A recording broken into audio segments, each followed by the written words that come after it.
Assalamu alaikum ji. Welcome to my YouTube channel and welcome my YouTube family. Today my topic is possessive pronoun. So as you already know that what is possessive pronoun? When you have something with you, you possess it. So that is a possessive pronoun. For example, if we'll talk about Intel, that is singular. The example is that I mean stool, that is my stool. So इसमें जो आपका possessive pronoun होगा that is min, that is my stool. So जो इसमें my है that is your possessive pronoun. Hence sickle या blevel toilet. So इसमें जो hands है उसकी that is possessive pronoun. फिर jag vill gärna hälsa på Jaris far. So इसमें यारिस जो है उस उनका या योर्स जो है वो जो है दैट इज़ पोजेसिव प्रोनाउन. फ्लेयरटल में फॉर एग्जांपल है या मीन स्टूल. So that is my stool. सो अब इसमें आपने एक स्पेसिफिक जो है दोनों में डिफरेंस देखा होगा.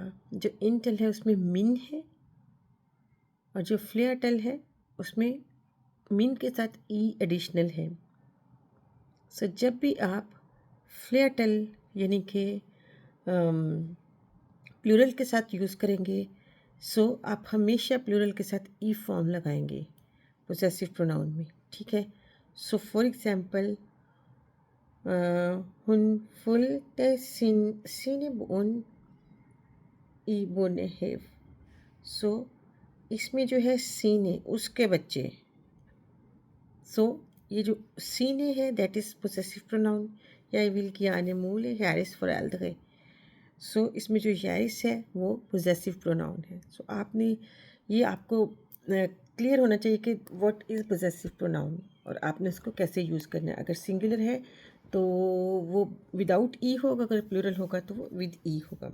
सो हुस्क रिमेंबर ई इंटिल ब्रुआ मैन adjectives E form after the possessive pronomen. So how to set min gule stool. So have you seen my red stool? So इसमें जो है आप ई फॉर्म लगाएंगे आफ्टर पोजेसिव प्रोनाउन. सो जब आपने पोजेसिव प्रोनाउन मिन लगाया तो जो एडजेक्टिव था उसके आगे उसके साथ आपने ई ऐड किया. ठीक है. So the next example is Bente komma ikväll för hennes gamle far Jesu. ठीक है. सो अब आपने यहाँ जब हिनस लगाया उसका कि उसका बाप जो है वो बीमार है. सो उसमें आपने उसका जब एडजेक्टिव कोई उसकी खूबी बताई आपने उसकी कोई तो उसमें उसके आगे गामिल के आगे ई लग गया. ठीक है. So this is a difference which you have to remember. What is that? अगर आपने एडजेक्टिव लगाना है प्रोनाउन के इसके साथ प्रोनाउन के साथ तो पोजेसिव प्रोनाउन के साथ तो आपने ई ऐड करना है. ठीक है. पोजेसिव प्रोनाउन के साथ उसके एडजेक्टिव में. ये इम्पॉर्टेंट थी. इसका मैं आपके साथ नोट शेयर कर दूंगी. तो ये याद रखने के लिए इनफ है कि जब भी आप पोजेसिव प्रोनाउन यूज़ करें और आपने उसकी कोई खूबी बतानी है तो आप उसके साथ ई लगाएंगे. बस ये एक चीज़ याद रखने वाली है. गेनिटिव Goa substantiv bestämt i entil grundform der erforderliga stol. सो गेनिटिव क्या चीज़ है? जब आप एस और एस लगा देते हैं. ठीक है. जब हम कहें कि दैट इज़ फ्रेडरिक स्टूल, ये फ्रेडरिक का स्टूल है तो ये का की वाला हिसाब या हमारे जैसे हम भी ऐसे ही लगाते हैं इस पर. फ्लेटल ऊ स्टेम्प्ड फॉर्म अगर होती है तो हम क्या करेंगे. इस जो ऊपर वाला था इंटेल था उसका भी एक एग्जांपल लिखी हुई है Neben waren wir Aline Jäme.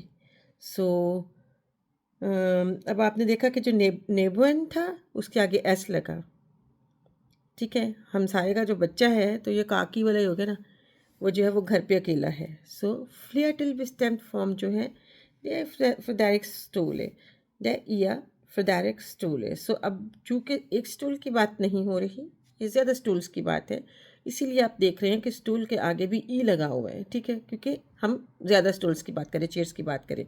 सो फ्लेटल जो ऊब स्टैम्प फॉर्म होगी उसमें एस जो है वो ऐड हो जाएगा और गेनेटिव के साथ, और जो फ्लेटल है उस पर आपने ये याद रखना है। ओके, सो हुस्क remember E इंटिल ब्रुआवी adjectives E form after गेनेटिव, ठीक है। तो अब आप देखेंगे कि अगर ये इंटिल जो है, जैसे ऊपर हमने एक एग्जांपल शेयर की थी, उसमें हमेशा हम जो एडजेक्टिव्स हैं उनके साथ ई फॉर्म यूज़ करेंगे अगर एडजेक्टिव होगा तो।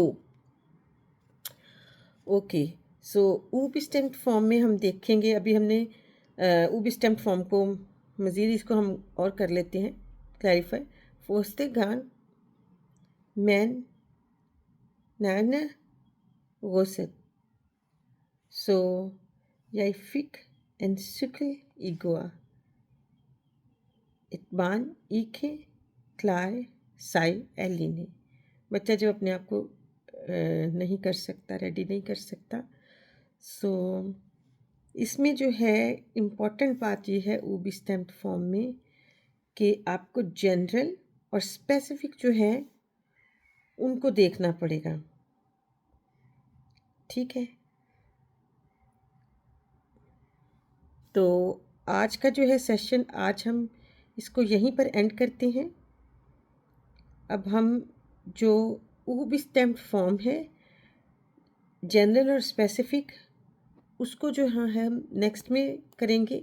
इसके लिए ये इम्पॉर्टेंट है कि आप, क्योंकि ये टॉपिक ही अलग है, मैं देख रही हूँ, सो हम इसको नेक्स्ट में जो है वो करते हैं ताकि हम एक ही टॉपिक में इसको कवर कर पाएँ। तो इसके लिए इम्पॉर्टेंट है कि मेरी नेक्स्ट वीडियो को आप देखिएगा। So we have to end this here, so I will discuss next regarding OB stamped form and genitive, some important rules to remember this. So for this it's very important to subscribe my channel and also share this with your friends, and do not um, skip my videos, next videos, and it's very important to in touch with me. Thank you so much.